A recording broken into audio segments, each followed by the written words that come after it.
Olá, meus amigos. Eu sou Elizabeth, trabalhadora do Centro Espírita Irmã Rosa. É com grande alegria que estamos aqui novamente em mais um encontro virtual para falarmos do Evangelho de Jesus à luz da doutrina espírita.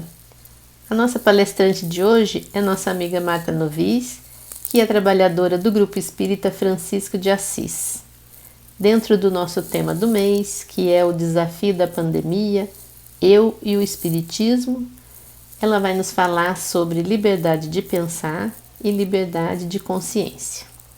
Antes disso, nós vamos fazer a leitura de uma página e a nossa prece. A nossa página de hoje é do livro Pensamento e Vida de Francisco Xavier, pelo Espírito Emmanuel, capítulo 21, intitulado O Espelho da Vida. A mente é o espelho da vida em toda parte. Ergue-se na terra para Deus, sob a égide do Cristo, a feição do diamante bruto, que, arrancado ao ventre obscuro do solo, avança com a orientação do lapidário para a magnificência da luz. Nos seres primitivos, aparece sobre a ganga do instinto. Nas almas humanas, surge entre as ilusões que salteiam a inteligência e revela-se nos espíritos aperfeiçoados por brilhante precioso a retratar a glória divina. Estudando de nossa posição espiritual, confinados que nos achamos entre animalidade e angelitude, somos impelidos a interpretá-la como sendo o campo de nossa consciência desperta, na faixa evolutiva em que o conhecimento adquirido nos permite operar. Definindo-a por espelho da vida, reconhecemos que o coração lhe é a face e que o cérebro é o centro de suas ondulações, gerando a força do pensamento que tudo move, criando e transformando, destruindo e refazendo, para acrisolar e sublimar. Em todos os domínios do universo vibra, pois, a influência recíproca. Tudo se desloca e renova sob os princípios da interdependência e repercussão. O reflexo esboça a emotividade. A emotividade plasma a ideia. A ideia determina a atitude e a palavra que comandam as ações. Em semelhantes manifestações, alongam-se os fios geradores das causas de que nascem as circunstâncias, válvulas obliterativas ou alavancas libertadoras da existência. Ninguém pode ultrapassar de improviso os recursos da própria mente, muito além do círculo de trabalho em que estagia. Contudo, assinalamos todos nós os reflexos uns dos outros, dentro da nossa relativa capacidade de assimilação. Ninguém permanece fora do movimento de permuta incessante. Respiramos no mundo das imagens que projetamos e recebemos. Por elas, estacionamos sob a fascinação dos elementos que provisoriamente nos escravizam, e através delas incorporamos o influxo renovador dos poderes que nos induzem à purificação e ao progresso. O reflexo mental mora no alicerce da vida. Refletem-se as criaturas reciprocamente na criação que reflete os objetivos do Criador. Então vamos fazer a nossa prece. Senhor nosso Pai, Jesus, mestre e amigo, querida Irmã Rosa e todos os trabalhadores e benfeitores que nos auxiliam nesse trabalho, que a luz divina possa iluminar as nossas mentes e abrandar nossos corações tão conturbados com os desafios da nossa atualidade,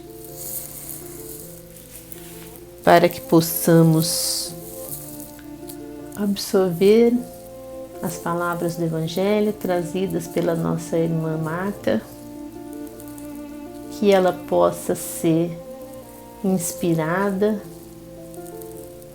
no dia de hoje para nos trazer tão carinhosamente a palavra de Jesus. Que assim seja, graças a Deus.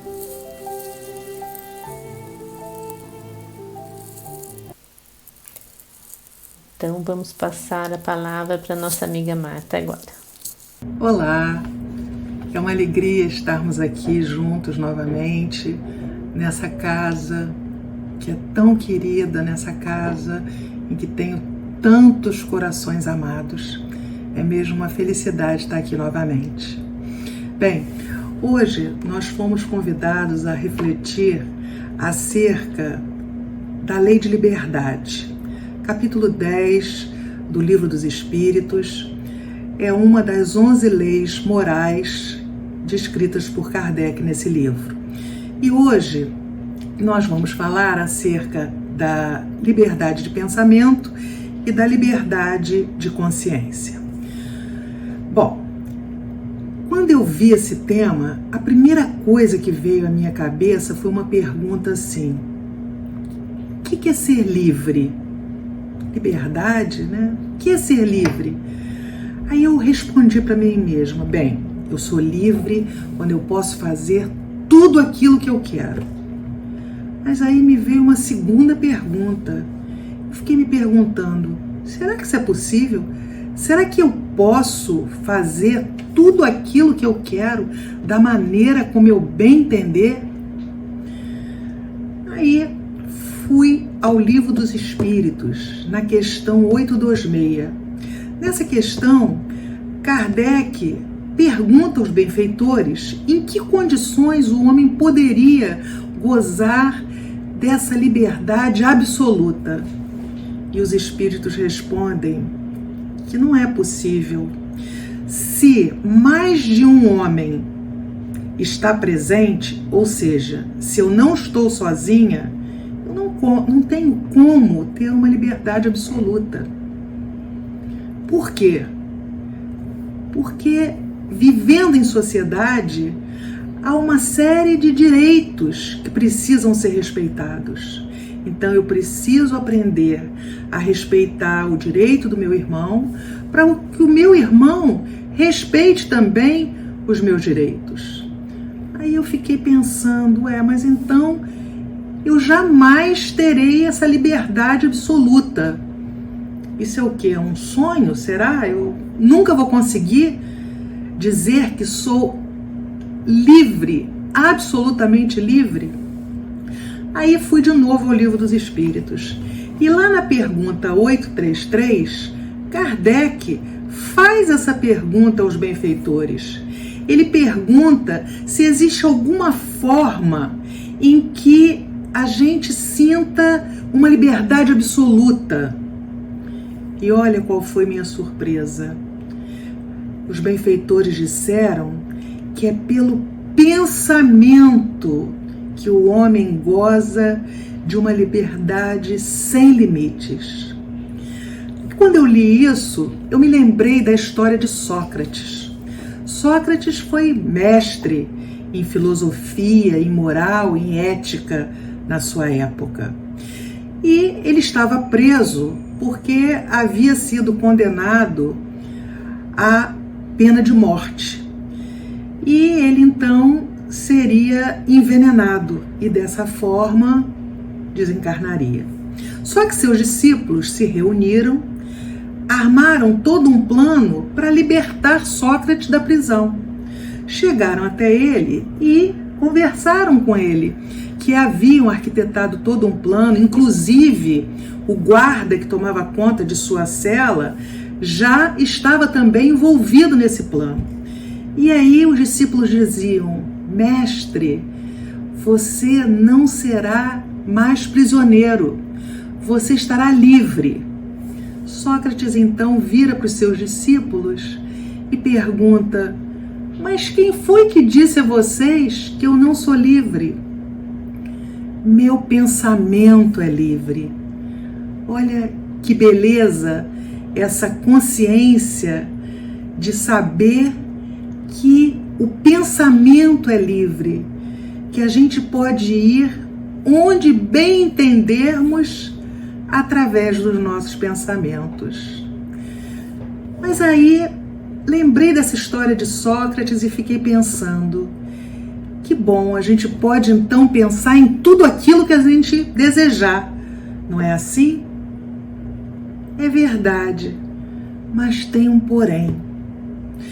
Lá no Céu e Inferno, que é uma das obras que compõem o Pentateuco, os 5 livros, né, que Kardec deixou para a gente, um desses livros chama-se Céu e Inferno. Nesse livro, na primeira parte, a gente tem lá o Código Penal da Vida Futura. No capítulo 7, mais especificamente no item 8, olha o que Kardec afirma. Sendo infinita a justiça de Deus, o bem e o mal são rigorosamente considerados, não havendo uma só ação, um só pensamento mau que não tenha consciências fatais. Espera aí. Ele disse que não existe um pensamento mau que não acarretará numa consequência ruim. Então, a gente já começa a pensar que a gente precisa tomar conta dos nossos pensamentos.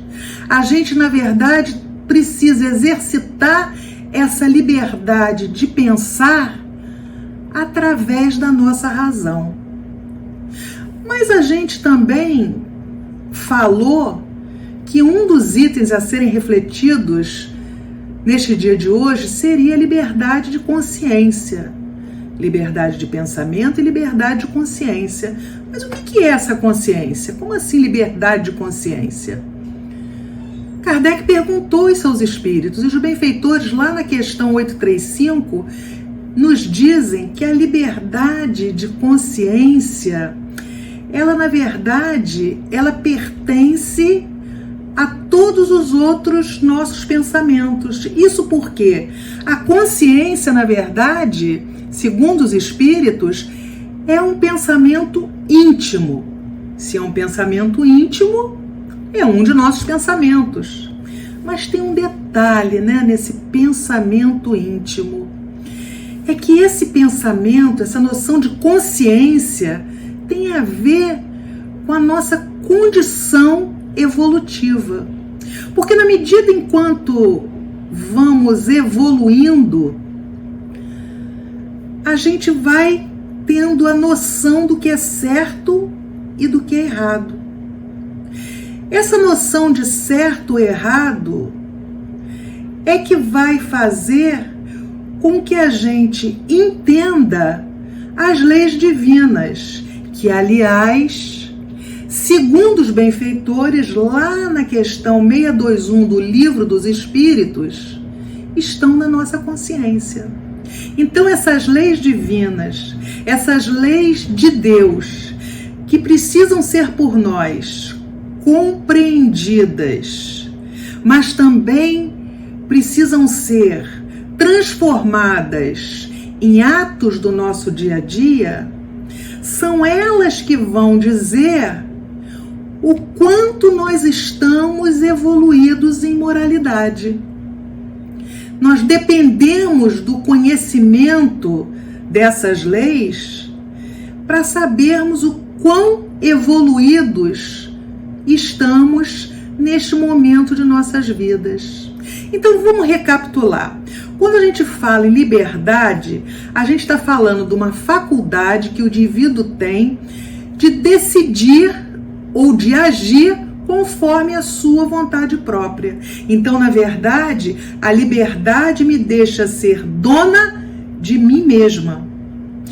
Só que essa liberdade jamais será absoluta se eu vivo numa sociedade.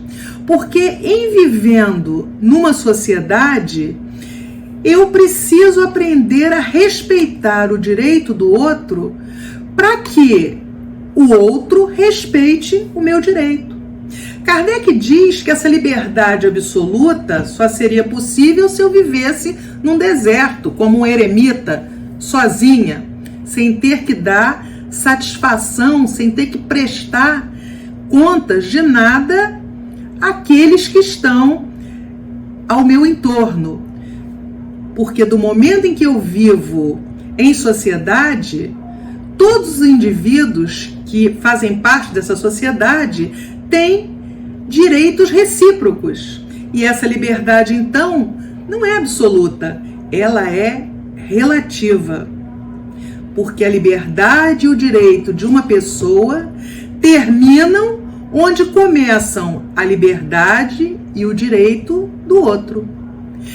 Então, essa lei de liberdade nos faz perceber como é importante a lei de sociedade, o fato de nós vivermos juntos. Nós precisamos estar juntos para podermos progredir. E não podemos nos esquecer que qualquer prejuízo que causemos a outrem não ficará impune. Nós teremos que reparar esses prejuízos causados.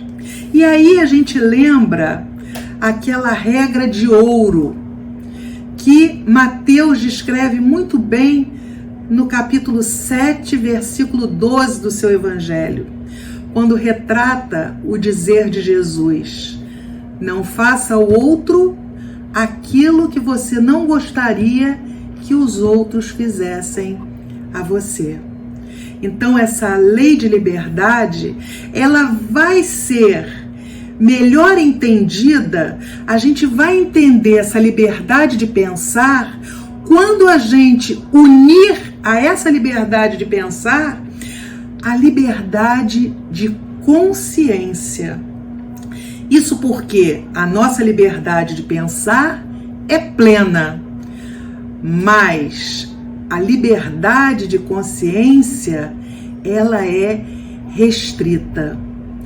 Nós podemos, através do nosso pensamento, refletirmos não apenas as nossas ideias, mas também as ideias daqueles espíritos encarnados e desencarnados que têm afinidade conosco.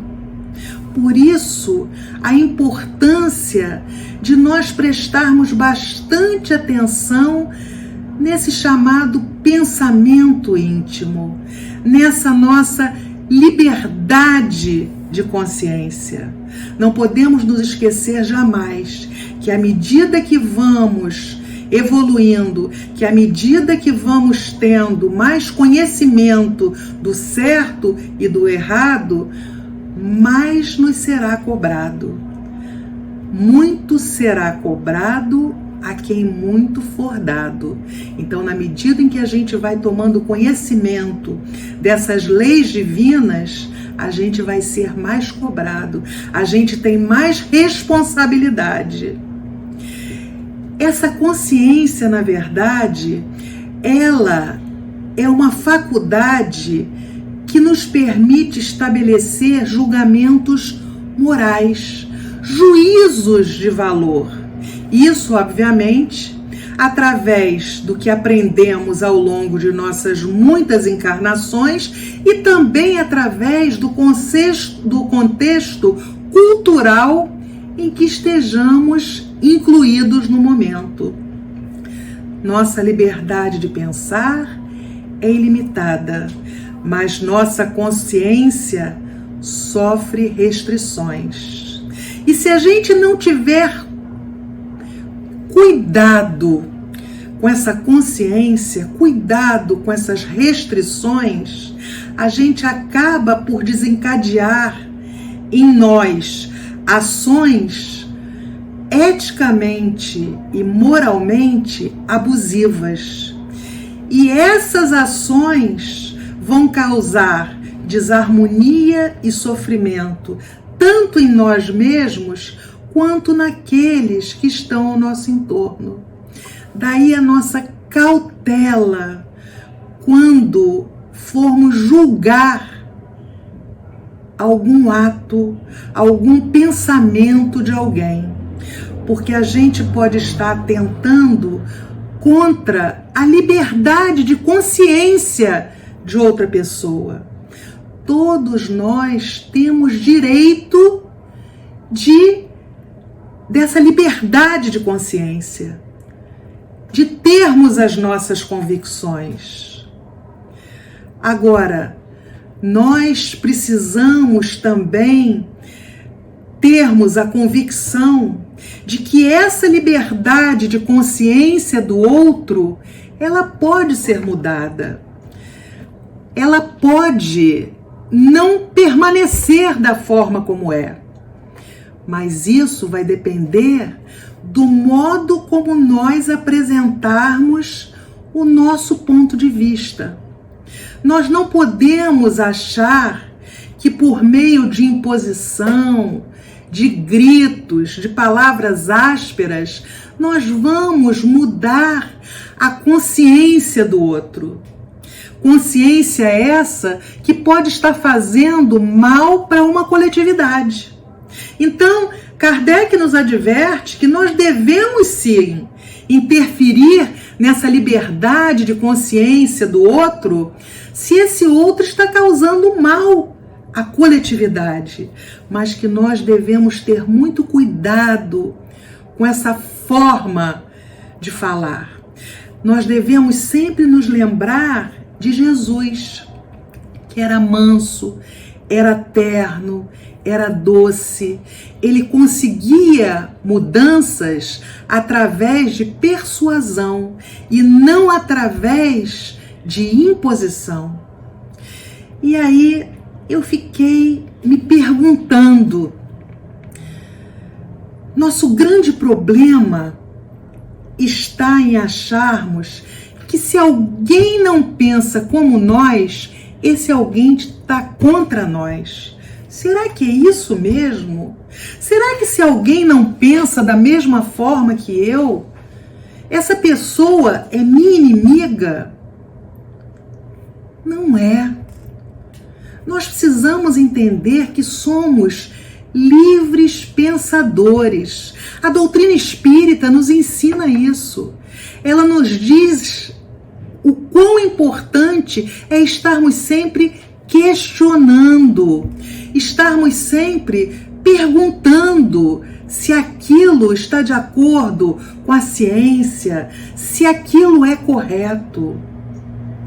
Muitas vezes, um questionamento leva o outro a refletir e a mudar seu ponto de vista, como muitas vezes, através de um questionamento que nos é feito, mudamos de opinião. Podemos mudar, por que não? Somos indivíduos, somos espíritos imortais. Qual é o nosso objetivo? Crescer. Nosso objetivo é nos transformarmos. Então, como é que a gente vai dizer que não mudamos um ponto de vista? Que encarnamos e vamos desencarnar pensando da mesma forma? Não. O nosso pensamento é livre, ou pelo menos deveria ser. Nós precisamos ouvir o outro. Nós precisamos fazer com que o outro nos ouça, para que juntos possamos crescer, possamos evoluir. Nós somos, na verdade, livres ao pensar, ou somos prisioneiros de nossos próprios pensamentos? Isso também é um questionamento interessante. Não podemos pensar sobre aquilo que bem entendemos? Mas espera aí. Quantas vezes, influenciados por pensamentos que às vezes nem são nossos, são de espíritos encarnados ou desencarnados, e esses pensamentos, através da sintonia, da afinidade, chegam até nós? Quantas vezes não somos escravizados por esses pensamentos? Nos tornamos prisioneiros deles. Será que nunca nos sentimos invadidos e presos e prisioneiros pelo pensamento da gula? Pelo pensamento do ciúme, da vaidade, da raiva, do álcool, das drogas? Quantas vezes esses pensamentos nos atormentam? Somos prisioneiros deles e acabamos cometendo atrocidades em função desses pensamentos. O estudo de hoje é um convite a refletirmos sobre os nossos pensamentos. Como é que estamos nos educando? Como é que estamos educando os nossos filhos, nossos netos, nossos sobrinhos? Como temos agido em nossa casa, em nosso trabalho? Estamos impondo os nossos pontos de vista o tempo inteiro? Mãe, por que não pode? Por que não? Quantas vezes respondemos dessa forma aos nossos filhos? Patroa, descobri uma nova receita, uma nova forma de fazer esse prato. Não, faça como de costume. Tio, me empresta seu carro? Não, tá maluco? Mas por quê? Já não disse que não? Quantas vezes agimos dessa forma com pessoas que são tão importantes para nós? Nós precisamos encorajar os que estão ao nosso entorno a pensar. Jesus fazia isso. Lembram da parábola da mulher adúltera? Uma mulher foi pega em adultério e seu marido a leva em praça pública junto com outros homens, gritando, esbravejando e pedindo que ela seja apedrejada. O apedrejamento era a forma de que eles tinham de punir o adultério naquela época. Encontram Jesus e aí falam com ele que aquela mulher havia pecado, ela havia sido pega em adultério, que ela tinha que ser apedrejada. Jesus, com sua doçura, com sua brandura, não discute, nada fala, apenas começa a escrever umas palavras sobre a areia. Dizem que ali ele escrevia os erros de cada um daqueles homens que ali se encontravam. Quando acabou de desenhar, virou-se de frente para a multidão com uma afirmativa tranquila, calma. Ele simplesmente pediu a quem tivesse livre de pecado que atirasse a primeira pedra. Disse que todos foram saindo da praça, um a começar pelos mais velhos. Isso porque, naturalmente, quanto mais velhos ficamos numa encarnação, temos a probabilidade de mais erros termos cometido. Saíram todos e ficaram apenas ele e ela. Pergunta Jesus à mulher: alguém te condenou? E ela responde: não, Senhor. Também eu não te condeno. Vá e não voltes a pecar. O que Jesus fez com aqueles homens que ali se encontravam? Jesus levou-os à reflexão. Jesus levou aqueles homens a pensarem. Nós precisamos nos encorajar a nós mesmos a pensarmos, mas também precisamos encorajar aqueles que estão ao nosso entorno a pensarem. Nós ainda matamos por ciúme e dizemos que estamos matando por amor. Nós destruímos templos religiosos sob a alegação de que as pessoas que ali se encontram não pensam da mesma forma que nós. Até onde vai chegar a nossa intolerância? Até quando nós continuaremos a ser escravos de nossos pensamentos? Esses pensamentos que poderiam e deveriam ser libertadores. Marta, como é que eu me livro desse pensamento que me chega e que eu não quero? O que eu faço? Sei muitas vezes que não é meu, outras vezes sei que é. Quero afastar, mas como é que eu faço? Será que a gente não conseguiria afastar esse pensamento ruim se a gente ligasse para um amigo? Se a gente assistisse uma das muitas palestras que existem hoje no YouTube? Ou mesmo lendo um bom livro? Será que dessa forma o nosso pensamento não seria desviado? Eu queria terminar essas reflexões de hoje trazendo uma pergunta do Livro dos Espíritos que eu achei muito pertinente para que todos nós possamos pensar. Kardec, na questão 842, pergunta assim aos benfeitores: de que forma a gente vai poder reconhecer entre todas as doutrinas, olhem bem, que alimentam a pretensão de ser a única expressão da verdade, aquela que tem o direito de se apresentar como tal?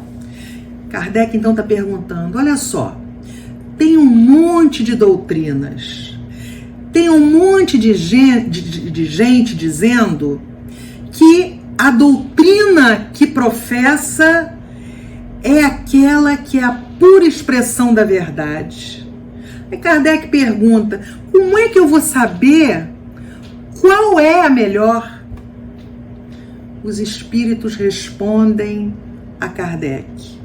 Não vou ler toda a resposta, leiam depois, é interessante, mas vou me ater à seguinte frase dos benfeitores: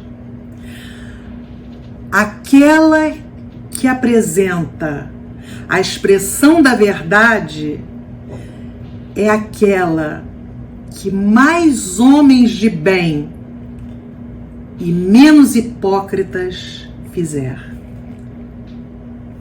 Brilhante a resposta dos benfeitores.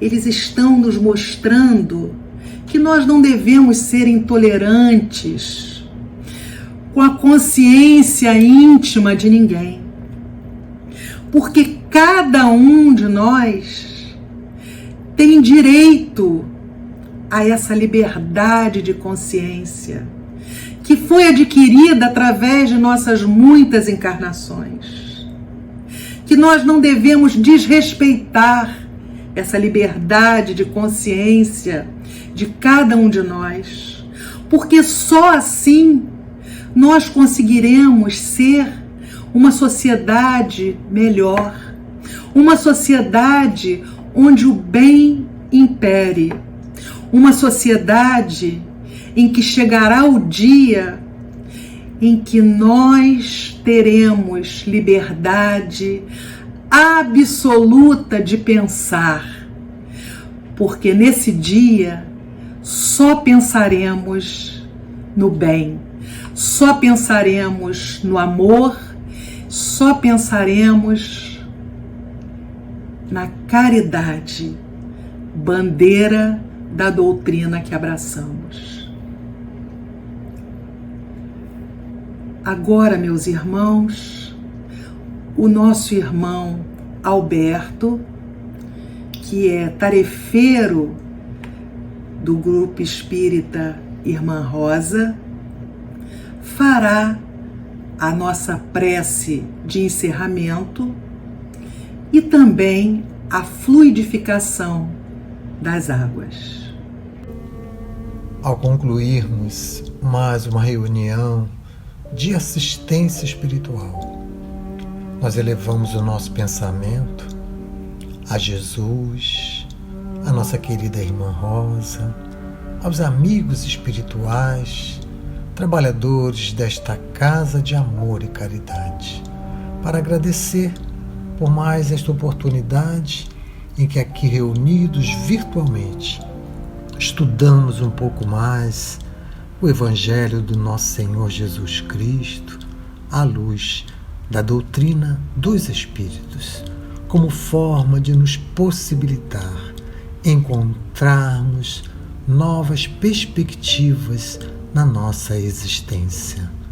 Agradecidos, Senhor, nós ainda lhe rogamos que possam os bons espíritos irradiar energias para os nossos lares, envolvendo a todos os nossos familiares, Senhor, a todos os lares que agora se conectam conosco, possam chegar as energias de paz, de saúde, de bom ânimo, de alegria, de compreensão da vida, Senhor, fortalecendo a esperança, Senhor Jesus.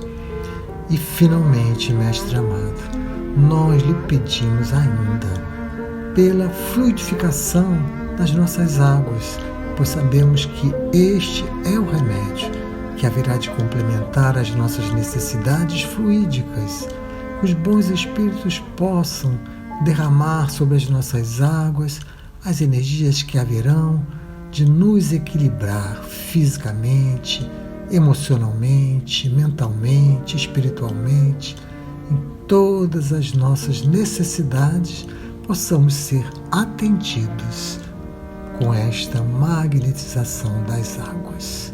Muito obrigado, Jesus, muito obrigado, irmã Rosa. Abençoa-nos, protege-nos, mas esta vez, que assim possa ser, com a graça de Deus.